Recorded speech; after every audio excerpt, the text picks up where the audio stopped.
नमस्ते सबैजनालाई welcome to my YouTube channel. So म लङ टाइम पछि धेरै पछि आइरहेको छु एउटा रेसिपी ल्याएर। म चाहिँ आज पकाउँदैछु खिर पनि मार्सी चामल उगाउन बिर्सेछु के धुँदाखेरि चामल नै देखाउन बिर्सेछु।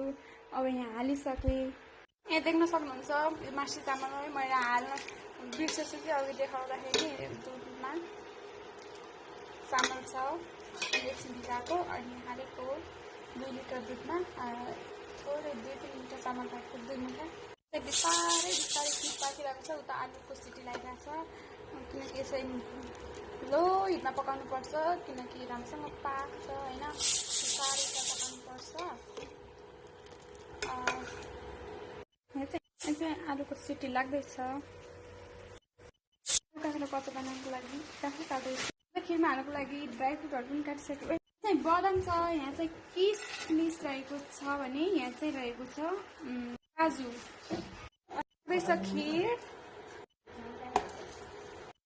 यो खिर चाहिँ यतिको भइसकेको छ, अझै अलिकति पकाउनुपर्छ र यसमा के हाल्यो चिनी होइन, चिनी ड्राई फ्रुटहरू हाल्ने अब भइसक्यो।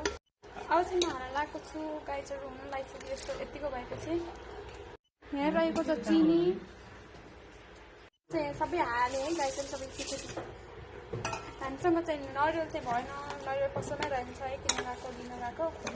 अनि हालेपछि अनि यसरी चलाइदिने अनि अब धेरै पकाउनु अब 5 मिनटमा बन्द गरे हुन्छ है। मैले आलु पकिसकेँ, काँक्रा पनि काटिसकेको छु। अब आलुलाई म्यास गर्छु।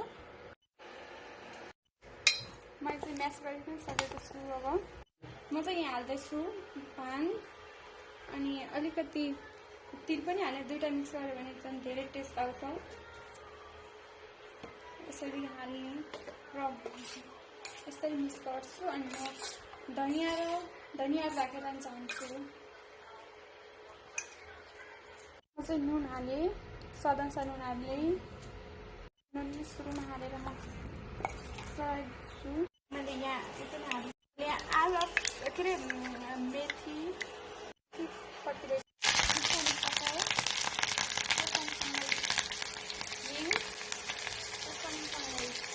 बेसार यतिको भइसकेपछि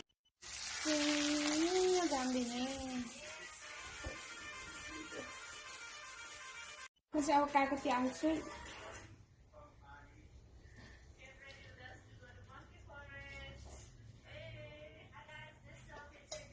मजाले चलाउने अब यसलाई।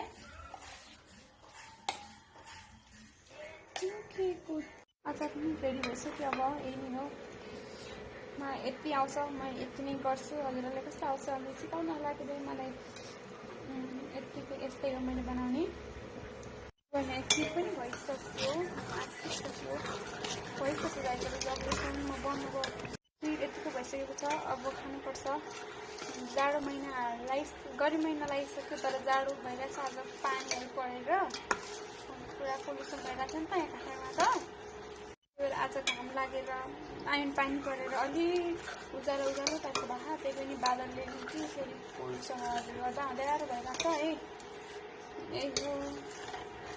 यो नि रेडी भयो अचार, खिर पनि रेडी भयो। अब यतिको भए हुन्छ। अब आजको भिडियो यति नै है त। हेरिदिनु होला र मेरो च्यानललाई सब्सक्राइब नि गरिदिनु होला है। थ्याङ्क यू सो मच अहिलेसम्म हेरिदिनुको भएकोमा।